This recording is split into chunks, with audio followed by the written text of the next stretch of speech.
Je vais demander à Thierry Mengo, qui est responsable d'opération SSF à Toulon, et Sylvain Tyran, qui est directeur du département chantier dédié MICSI de Naval Group, de bien vouloir nous rejoindre sous vos applaudissements. Ils vont nous parler d'un sujet qui est dans les mémoires, en tout cas, qui est un cas d'école, réparation extrême, le sauvetage de la Perle. C'était le 12 juin 2020. Un incendie se déclare dans le sous-marin Perle de la classe Ruby. Il est au bassin.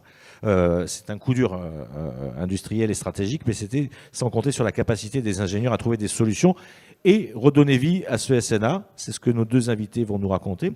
Vous avez une présentation. Voici la télécommande que j'allume. Vous avez des micros et vous avez 25 minutes. Messieurs, c'est à vous. Bonjour. Donc nous allons vous parler de la réparation de la Perle. Je ne vois pas ce que je vous présente. L'écran là-bas, parfait. On va commencer par situer le contexte. Le contexte, c'est un contexte de mutation de la flotte des sous-marins nucléaires d'attaque et du port de Toulon. Les 6 sous-marins nucléaires d'attaque de type Ruby, qui datent des années 80, sont progressivement retirés du service pour être remplacés par les sous-marins de la classe Suffren, programme Barracuda, dont l'entrée en service échelonne pendant la décennie 2020. Pour accueillir ce nouveau type de navire, la base de Toulon est en travaux avec le programme d'infrastructure Accueil et soutien Barracuda, ASB. La politique de maintenance des navires prévoit tous les 10 ans ce qu'on appelle une indisponibilité périodique pour entretien et réparation, une IPER, qui dure à peu près 18 mois et qui, avec 1 million d'heures de travail, redonne le potentiel, dans notre jargon, pour 10 ans de service. Et donc l'IPER numéro 3 de la Perle, c'est la dernière IPER de la Perle, et la Perle, c'est le dernier des sous-marins de type Ruby. C'était donc la dernière IPER de SNA de type Ruby, qui a commencé toute fin 2019 et qui était prévue de s'achever à l'été 2021. Et début 2022, on libérait les installations pour permettre les travaux de refonte. Le 12 juin 2020 s'est produit l'incendie majeur suite à un feu électrique. Il n'y a eu aucune victime, il n'y avait ni armes ni combustible nucléaire à bord. Et comme on avait déjà 6 mois de travaux derrière nous, on avait débarqué l'essentiel des matériels à bord. Pour autant, les dégâts matériels sont restés considérables, en particulier pour les structures internes et pour la coque. Donc suite à cet incendie, on a eu une mobilisation générale avec comme objectif d'assurer la disponibilité des sous-marins au profit des forces. Et ça sur 3 horizons temporels. À court terme, compenser l'indisponibilité de la Perle qui ne retrouverait pas le service actif à la date prévue, et donc concrètement prolonger le service d'un certain nombre de navires. À moyen terme, réparer la Perle, mais pas quoi qu'il en coûte, si elle est réparable. Et à long terme, minimiser l'impact de ces travaux, d'une part sur la construction des sous-marins d'un nouveau type, et d'autre part sur les travaux d'infrastructure qui sont nécessaires à l'accueil des nouveaux sous-marins. Et on s'est donc concentré sur la question « la Perle est-elle réparable ?», avec 2 activités qui vont l'une avec l'autre, avoir une idée précise de l'état du sous-marin et identifier les scénarios de réparation accessibles. Le premier diagnostic, ça a été quel est l'état de la coque résistante, avec 2 axes.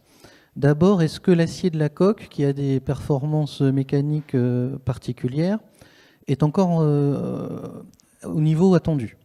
On a réalisé des mesures directes à bord et sur des échantillons prélevés. Et on a aussi procédé à des évaluations indirectes. Alors avec quelque chose qui ressemble un peu à du relevé d'indices, on a analysé l'état des revêtements, que ce soit les peintures ou le liège qui est collé sur la coque, pour déterminer les températures qui avaient été rencontrées. Et puis il y a une modélisation numérique, à l'image à droite, des températures rencontrées au cours de l'incendie. Et par ailleurs, on a vérifié la géométrie de la coque, parce que même si les propriétés mécaniques sont bonnes, si la géométrie est perdue, la résistance, on ne l'a pas. Donc on a vérifié l'équerrage des couples, la flèche en maille et la circularité de la coque. La conclusion, c'est qu'on délimite finalement une zone arrière où la coque est restée saine et utilisable et une zone avant où la coque elle est irréparable, les températures rencontrées ayant fait perdre les propriétés des matériaux. La question c'est donc, pour réparer la Perle, il me faut une nouvelle coque. Première possibilité, construire une coque neuve. Ça a été écarté assez rapidement, pour des raisons économiques, mais aussi pour des raisons calendaires, parce que fabriquer un avant de coque neuve, c'était remettre en cause le calendrier des Barracuda. La deuxième piste, c'est donc ce qu'on appelle l'hybridation entre l'arrière de SNA Perle qu'on conserve et l'avant d'un autre sous-marin. Il y avait 2 candidats possibles, soit le SNA Ruby, dont le retrait était prévu fin 2020, soit le SNA Saphir, qui était le premier qu'on avait retiré en 2019. Pour assurer la disponibilité à court terme, on a prolongé le service actif du Ruby jusqu'en 2022, et c'est donc le Saphir qui a été retenu comme donneur pour la greffe. Tout ça suppose quand même d'être capable de couper un sous-marin en 2, d'amener 2 moitiés de sous-marins l'une en face de l'autre et de les souder. Et ces moyens industriels, ils existent en France, mais ils n'existent qu'à Cherbourg. Donc la question qui s'est posée assez rapidement aussi, c'est la réparation est possible, il faut juste envoyer un sous-marin à Cherbourg. À quel endroit on va couper la coque? Alors la position de coupe, en fait, n'a pas été la même sur l'arrière de la Perle et sur l'avant du Saphir. On a décalé d'1,40 m la position de la coupe, et ça pour plusieurs raisons. Bon, ça permettait de ne pas fabriquer de coques nouvelles, ça nous évitait d'intervenir à proximité de l'enceinte de confinement, c'était favorable pour la manipulation des tronçons découpés, puisque la coque était plus rigide de cette façon, et puis surtout ça nous créait une zone supplémentaire qui permettait de réaliser les jonctions des réseaux. Parce que ce n'est pas du tout un détail, il y a à peu près 120 câbles électriques qui circulent entre l'avant et l'arrière, 60 collecteurs fluides, et remplacer un câble électrique par une boîte de jonction, quand il y a 120 boîtes de jonction à aménager dans un sous-marin, eh ben on a besoin de volume. Conclusion, une perle réparée, c'est une perle rallongée. Le rallongement reste tout à fait raisonnable, on parle de 2% en longueur. Pour autant, on a vérifié systématiquement toutes les performances attendues du sous-marin rallongé. Évidemment, la tenue de la coque à la pression d'immersion. Comme on change la forme extérieure du sous-marin, on change son comportement hydrodynamique, que ce soit en résistance à l'avancement ou en qualité manœuvrière. Donc tout ça a été vérifié. La sécurité plongée, la sûreté nucléaire et de façon générale les performances opérationnelles, le bon fonctionnement de l'ensemble des installations du sous-marin. Ça a porté sur 100 000 heures d'ingénierie, on a fait des emménagements de maquettes 3D, des calculs de structure, des simulations hydrodynamiques, pour produire un dossier documentaire qui a permis de démontrer aux autorités compétentes, la Commission de sécurité maritime pour la sécurité plongée et l'autorité sûreté nucléaire de défense pour les aspects nucléaires, que le bateau modifié pouvait naviguer en toute sécurité avec les performances attendues. Et donc, depuis l'incendie du 12 juin 2020, on a travaillé de façon parallélisée et pas complètement séquentielle pour mener des enquêtes, des diagnostics, des expertises, identifier des scénarios de réparation possibles, planifier, programmer d'un point de vue industriel ces activités, et puis traiter les aspects contractuels et financiers, qui n'étaient pas forcément un détail, pour arriver en septembre 2020 à une description détaillée des options accessibles associées à des engagements de coûts, de délais et de performance. Ce qui a permis, le 22 octobre 2020, 4 mois après l'incendie, que la ministre des Armées, Mme Florence Parly, puisse annoncer la décision de réparation. Et donc 4 mois après l'incendie commençait la mise en œuvre de la réparation de la Perle.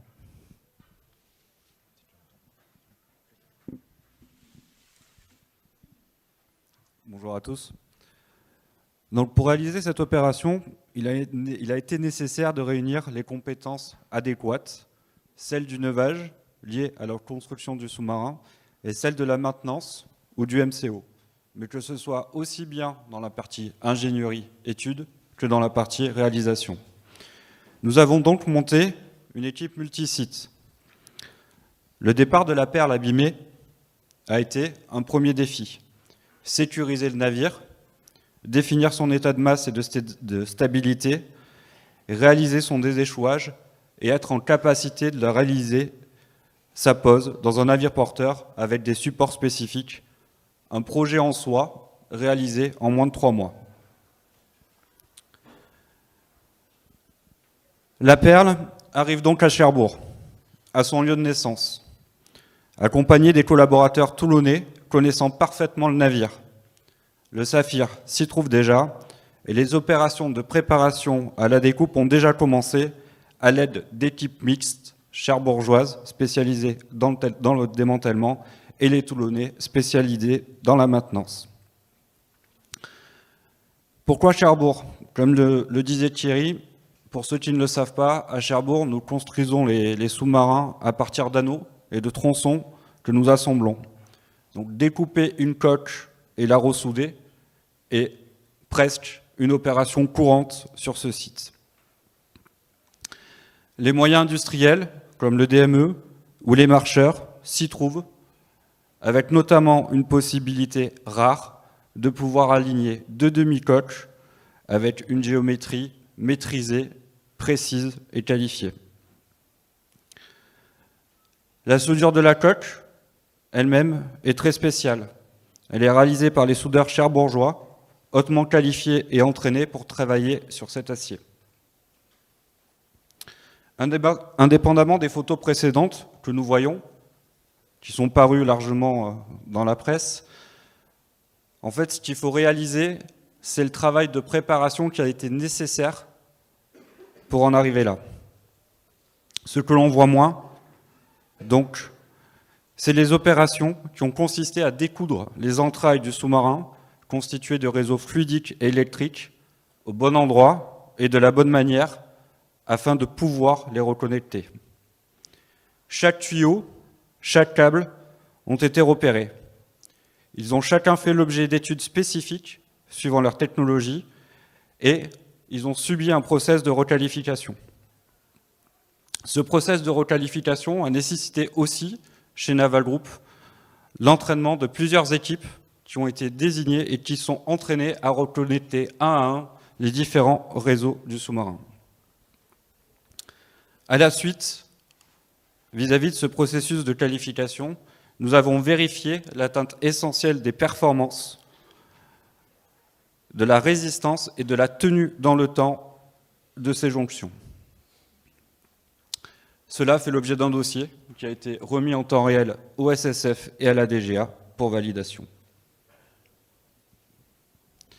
Vous voyez donc sur l'image de gauche l'avant de la perle, l'avant du saphir, qui a été découpé au bon endroit avec l'ensemble des liaisons, les câbles électriques, les tuyaux et les câbles Pyrotenax qui étaient mis en attente afin d'être reconnectés.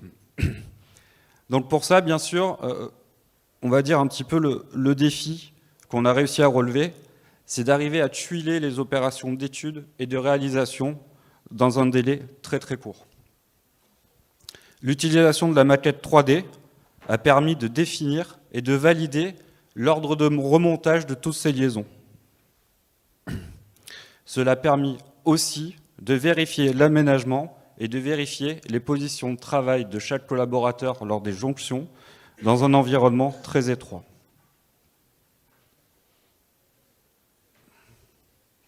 Vous voyez quelques photos qui montrent le travail d'ingénierie qui a été réalisé en étroite collaboration, toujours avec les équipes de terrain. Pour revenir sur ce projet hors norme, ce qui est réellement hors norme, en fait, c'est le délai sur lequel nous avons réussi à remettre la perle au service actif. Je vous rappelle qu'en octobre 2020, donc, la décision est prise, après 3 mois de préétude permettant d'établir un dossier de réalisation et un dossier de choix qui a amené à la décision ministérielle de réparation de la perle. 3 mois après, la perle quittait Toulon pour arriver en 2021 à Cherbourg, dès janvier 2021, où on a procédé à la découpe de ces coques, au jonctionnement, à la découpe de la coque de la perle, à la découpe de la coque du saphir, au jonctionnement des deux parties et à la remise à flot. Il faut voir aussi que durant cette année 2021, nous avons opéré les opérations de contrôle et de restauration de la coque du SNA Saphir pour arriver à donner aussi à cette partie un potentiel de navigabilité de 10 ans. Au retour à Toulon, en novembre 2021, les travaux d'hyper reprennent, notamment avec l'ensemble des opérations de maintenance chaufferie, en coactivité avec les travaux de jonctionnement interne du navire des réseaux fluidiques et électriques. S'ensuit une sortie bassin en novembre 2022, qui a nécessité déjà de réaliser à peu près 500 essais pour qualifier la capacité du navire à sortir de sa cale sèche. Et ensuite, nous avons réaliser l'ensemble des autres essais, un volume complet de 1500 essais élémentaires, en compagnie de l'équipage, sous la supervision du SSF, afin de prouver que le sous-marin était en capacité de naviguer en sécurité, que ses capacités opérationnelles étaient garanties et de vérifier ses performances manœuvrières. Pour réaliser tout cela, en fait, 277 ordres de modification ont été déployés, car dans la maintenance, il ne suffit pas de faire les travaux, la documentation aussi est très importante. 55 sont liés à la réparation, notamment sur le raboutage, et par l'utilisation d'une nouvelle maille, comme nous travaillons dans un sous-marin, pour ceux qui le savent, le volume disponible est toujours une denrée rare. Nous en avons profité pour faire quelques améliorations, notamment doter la Perle d'une nouvelle caisse à eau douce, ainsi qu'un système de distribution permettant d'augmenter sa capacité d'emport d'eau douce. Et nous avons pensé donc, aux conditions de vie des marins en y intégrant donc, une nouvelle chambrée pour 5 personnes. Dans un sous-marin, ce n'est absolument pas anodin. On peut dire aujourd'hui que en novembre 2020, c'était un sacré pari. À l'été 2023, comme nous nous étions engagés, en fait, la Perle est revenue à son service actif. N'oublions cependant pas les leçons qu'on doit emporter. N'oublions pas cependant les leçons de cet événement inhibiteur, l'incendie de la Perle. Les chantiers de maintenance, et particulièrement les chantiers de maintenance navale, sont toujours des chantiers à risque, avec énormément de bons de feu, énormément de travaux d'ACD, où la coactivité bat son plein. L'organisation de sécurité incendie est un point primordial. Tout de suite après l'incendie, nous avons analysé l'ensemble de l'organisation en place, qui était déjà conséquente, et nous l'avons largement améliorée. Nous avons ainsi augmenté l'effectif de pompiers de première intervention. Nous avons procédé à une réduction drastique de la charge calorifique menée à bord par des parquets provisoires maintenant métalliques à l'intérieur des sous-marins. Et nous avons augmenté le nombre d'exercices, que ce soit avec les pompiers, en termes de fréquence et de qualité.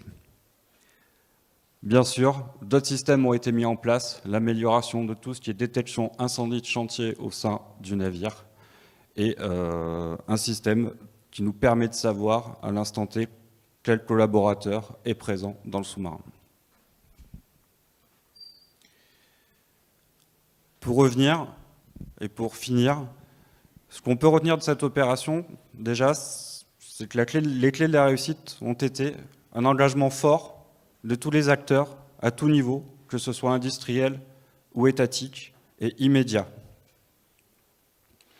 Une agilité de l'organisation qui a été mise en place, qui nous a permis de réunir des compétences multisites, avec un travail en plateau et des boucles de décision courtes et rapides. Et enfin, un tuilage relativement exceptionnel quand on regarde dans le rétroviseur, entre les études et la réalisation. Ce travail d'équipe, c'est l'objet aussi d'un savoir-faire industriel. C'est une implication individuelle de chacun et de chaque collaborateur et des mobilisations multisites avec pas mal de missions, que ce soit pour les Cherbourgeois ou pour les Toulonnais. Dans tous les cas, la clé de la réussite dans le métier de la maintenance, ça reste la rigueur et le pragmatisme. Il faut des procédures formalisées, un suivi adapté et comme jamais ne se passe forcément comme prévu, un suivi des écarts via un processus de déroulation maîtrisé. Je vous remercie. Merci messieurs de cet éclairage. C'est une situation idéale pour commencer, pour lancer ce forum 2024. On a un petit peu de temps pour éventuellement prendre une ou deux questions de la salle. Est-ce que vous avez des questions à leur poser, en sachant que vous allez pouvoir les rencontrer? Il y avait une main qui s'était levée? Non? Est-ce que vous n'avez pas de questions? Tout est clair? Voilà, vous nous donnez la démonstration de la qualité de la coopération, tout ce que vous venez de dire, le pragmatisme, la rigueur, cette capacité aussi à agir vite. C'est un très très bel exemple, hein, être très réactif, très agile finalement. Et tout ça, ça peut se faire et ça fait le lien. Ben, je vous remercie puisqu'il n'y a pas de question. Ah si, il y a une question. Je vous amène un micro. Ça va faire le lien avec la table ronde suivante sur la formation. Une question. Oui, bonjour. Alors, vérifiez que le micro soit bien allumé. C'est aussi de la maintenance. Merci pour votre présentation et puis la démonstration de cette performance qui est quand même assez exceptionnelle. J'ai une question en vous écoutant, assez basique. On a pris la moitié d'un sous-marin, l'autre moitié de l'autre. J'imagine qu'évidemment ce que je vais demander a été évoqué. Est-ce qu'il n'aurait pas été plus simple de requalifier complètement le rubis, en fait, pour 10 ans? Parce qu'on en a pris la moitié. Le saphir en l'occurrence. Le saphir, pardon. Il y a aussi la question, vous m'entendez, de la chaufferie nucléaire et des systèmes qui sont à l'arrière. Entre le saphir et la perle, au neuvage, il s'est passé une dizaine d'années, voire un peu plus. Donc il y a certains éléments de la chaufferie nucléaire, à commencer par la cuve, qu'on ne sait pas remplacer. Et donc la cuve, ça reste la cuve du bateau pendant toute sa vie. Et c'est notamment le potentiel de la chaufferie nucléaire qui a conduit à dire il faut garder l'arrière de la perle. De manière très objective. Est-ce qu'il y a encore une question? Oui. Je vous amène un micro.